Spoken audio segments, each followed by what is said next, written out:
Ce monde de demain, mécanique, électronique, atomique, est-ce qu'il ne vous fait pas peur au fond? Il me séduit et il me fait peur, bien sûr, surtout à cause de sa fragilité. Contrairement à ce qu'on pense, il n'est pas solide du tout. Il est extrêmement vulnérable, d'autant plus vulnérable qu'il est plus compliqué, plus parfait, plus technique.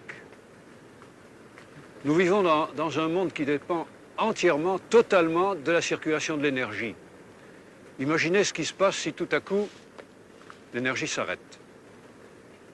C'est l'écroulement, c'est le commencement de la décomposition. C'est comme un corps où le sang ne circule plus. C'est ce qui s'est passé à New York il y a 3 ou 4 ans. Vous vous rappelez, il y a eu 2 jours, je crois, de panne d'électricité et New York commençait à se décomposer. C'était la fin. C'est un monde extrêmement vulnérable. Il suffit d'un caillot et c'est l'infarctus. Dans Ravage, vous donnez à la nature sa revanche. Vous affirmez qu'un arbre est le plus précieux des biens. Oui. Je crois que nous en reviendrons toujours à l'arbre. Je pense que notre civilisation approche d'une crise qui sera peut-être une fin de civilisation. Mais ce ne sera pas la première. Il y en a bien eu d'autres. Et toujours, je crois, les hommes en sont revenus à la source. Et la source, c'est l'arbre. C'est ce qui pousse de la terre. C'est ce que la terre produit chaque année.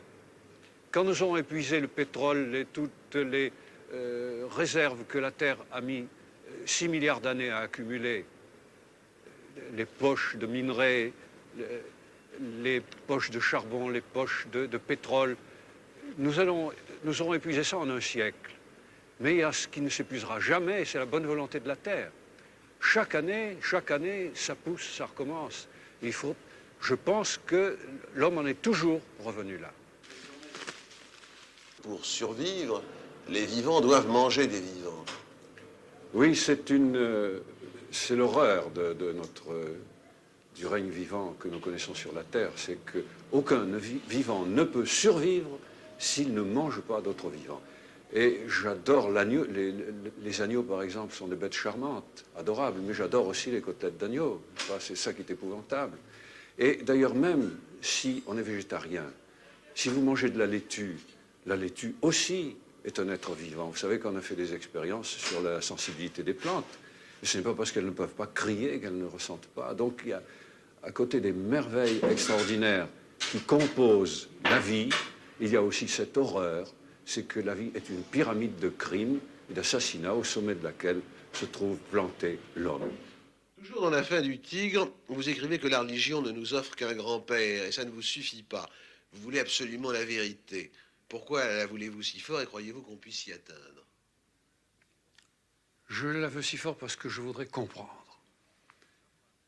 Je voudrais savoir pourquoi la création a été créée. Pourquoi elle est comme elle est. Pourquoi l'homme a été posé au milieu de cette création. Et ce qu'il y fait, ce qu'il a à y faire. Je suis certain que l'homme a un rôle déterminant dans l'univers.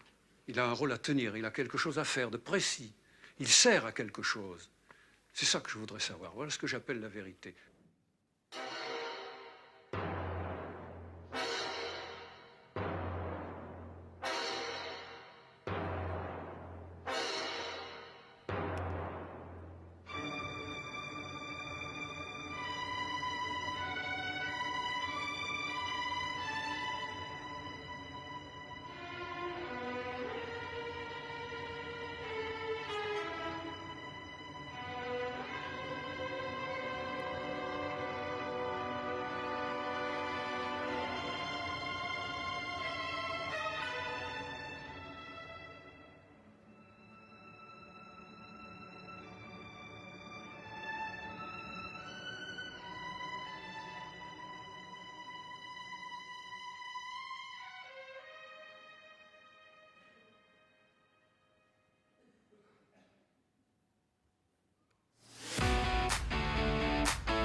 Il me séduit et il me fait peur, surtout à cause de sa fragilité.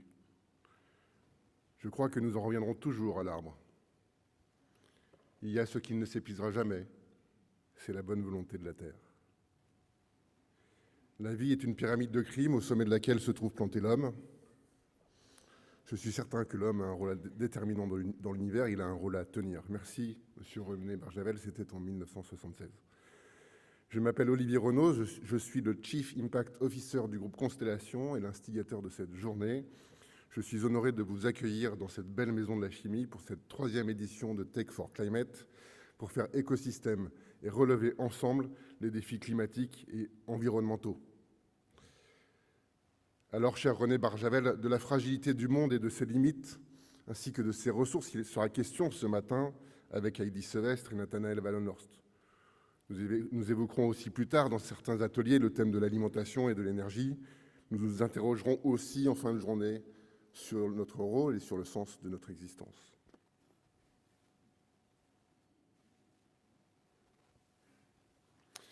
Mais puisque l'histoire nous aide à mieux comprendre notre présent, j'aimerais d'abord profiter de cet instant pour remercier les nombreux intervenants des 2 précédentes éditions, Valérie Cabanès, Maxime Blondeau, Fabrice Bonifay, Emma Aziza, Aurore Stéphan, Arthur Aubeuf, de nombreux dirigeants intervenus sur cette scène.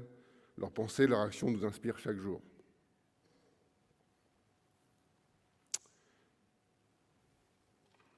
Nous sommes ensemble pour cette 3e édition de Tech for Climate, une journée conçue comme un parcours, une journée avec des temps en plein air, des temps en sous-groupe cet après-midi pour les ateliers, la partie rouge, et avec en clôture une soirée exceptionnelle, une soirée plutôt humoristique, suivie d'un débat passionnant.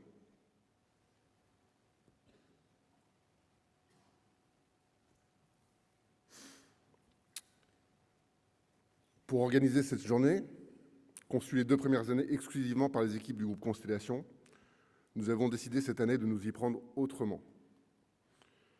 Nous avons choisi, avec une vingtaine d'organisations partenaires, de construire ensemble cet événement, de faire en sorte qu'il devienne lui aussi écosystème, non seulement dans son contenu, mais également dans sa construction. Des équipes d'hommes et de femmes, d'organisations différentes, ont travaillé d'arrache-pied pour faire en sorte que cet événement puisse avoir lieu. Ils viennent d'horizons différents, de la technologie bien sûr, mais aussi de l'énergie, de l'agriculture, des métiers du conseil, de l'expertise, des médias et bien d'autres. Leur savoir-faire et leur expertise variée viennent enrichir d'autant plus le contenu de cette journée.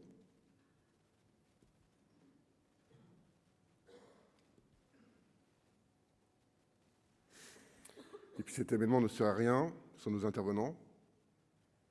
Ils sont experts, scientifiques, personnalités politiques, hauts fonctionnaires, dirigeants. Et ils sont tous résolument engagés dans la transition. Ils sont là aujourd'hui pour vous, pour témoigner de leur expérience, de leur vision. Je vous invite à les applaudir.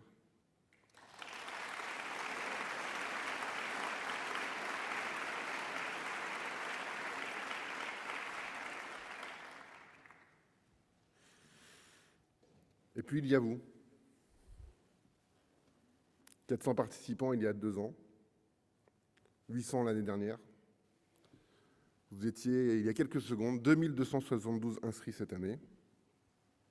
Il y a votre présence, bien sûr, toujours plus nombreux, mais tout ce que nous avons fait ensemble depuis. Merci d'être là. Merci de prendre le temps. Merci de votre fidélité. Je vous demande également de vous applaudir.